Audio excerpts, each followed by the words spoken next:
Bonjour peuple du Seigneur, bonjour bien-aimés de Dieu, que la grâce du Seigneur soit notre partage. Je vous salue au nom puissant de notre Seigneur Jésus-Christ. Bienvenue dans notre partage quotidien. Ce matin encore, nous voulons partager la parole de Dieu. Nous élevons le nom de notre Seigneur Jésus-Christ et nous reconnaissons combien ses desseins sont grands. Il est l'Éternel, le Dieu Tout-Puissant, ses desseins sont impénétrables et ils sont innombrables. Si on pouvait les compter, ils seraient bien plus nombreux que les grains de sable sur le bord de la mer. Où pourrions-nous aller loin de son esprit? Alors on s'attache à toi et on s'attache à ta parole, toi qui es notre Seigneur et notre Dieu. Le thème de notre méditation ce matin, plus de joie à donner qu'à recevoir. Et nous lisons dans les Actes des Apôtres, le chapitre 20, les versets 34 au verset 35. La Bible déclare: « Regardez mes amis, ce sont elles, vous le savez bien, qui ont pourvu à mes besoins et à ceux de mes compagnons. Je vous ai montré partout et toujours qu'il faut travailler ainsi pour aider les pauvres. Souvenons-nous de ce que le Seigneur Jésus lui-même a dit, il y a plus de bonheur à donner qu'à recevoir. » Le bonheur est défini comme l'état heureux causé par une complète satisfaction.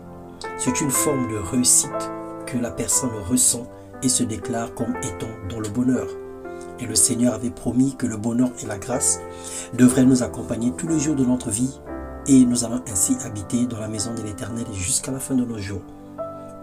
Nous donnons parce que Dieu nous a donné.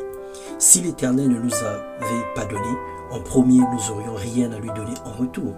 L'égoïsme nous pousse à réclamer le centuple alors que c'est l'impôt du don que nous lui versons. Si nous donnons à Dieu parce que Dieu nous a donné en premier. Le centuple est par ailleurs la conséquence de notre obéissance et non la plus-value de notre don. Le Seigneur nous donne au centuple ce que nous lui donnons parce qu'il a décidé de nous le donner. Sinon, en réalité, nous donnons à Dieu l'impôt de ce qu'il nous avait déjà donné en avance. Nous pensons avoir rien à offrir alors que le don ne veut pas dire argent. Ce n'est pas égal à la nourriture. Un don, c'est simplement ce que nous avons pour combler le cœur de l'autre. Ça peut être le temps, de l'argent, une prière ou quoi que ce soit. Le Seigneur nous dit, il a plus de joie à donner qu'à recevoir. Et ce que nous devons donner n'est pas seulement égal à l'argent ou un bien matériel. Tout ce que nous avons à offrir, alors nous pouvons offrir pour faire le bonheur des autres.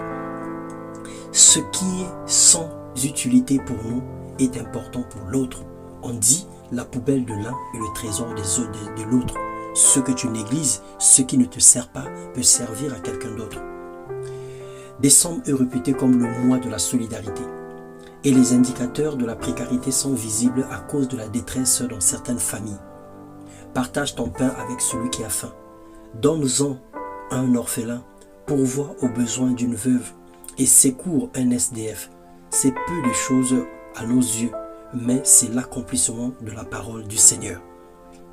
À la résurrection, tu diras à Dieu, car je sauvais le pauvre qui implorait du secours et l'orphelin qui manquait d'appui. Je remplissais de joie le cœur de la veuve, j'étais l'œil de l'aveugle et le pied du boiteux. J'étais le père des misérables, j'examinais la cause de l'inconnu, nous dit Job, le chapitre 29. Alors que le Seigneur nous donne des cœurs généreux et compatissants, que le Seigneur nous donne l'ouverture d'esprit à pouvoir donner sans attendre en retour, que le Seigneur nous donne la facilité de faire le bien, que le Seigneur nous donne la facilité de partager le pain avec celui qui a faim, et que nous puissions pratiquer le vrai jeûne dont parle Ésaïe 58. Subvenir aux besoins des pauvres, donner du pain même à notre ennemi. Dieu, il est amour. Et nous sommes la réponse à plusieurs prières. Nous sommes la réponse à plusieurs situations. Le Seigneur nous a établis, le Seigneur nous a appelés afin que nous fassions le bonheur et la joie des autres. Que Dieu vous bénisse et qu'il vous donne un esprit de libéralité. Que Dieu vous bénisse en abondance, vous qui savez donner, vous qui avez toujours pourvu aux besoins des autres. Que Dieu vous surprenne avec une bénédiction exceptionnelle et que vous puissiez amasser, même là où vous n'avez pas sémé. Que vous puissiez fleurir dans tout ce que vous faites. Soyez bénis dans le nom puissant de Jésus-Christ. Amen.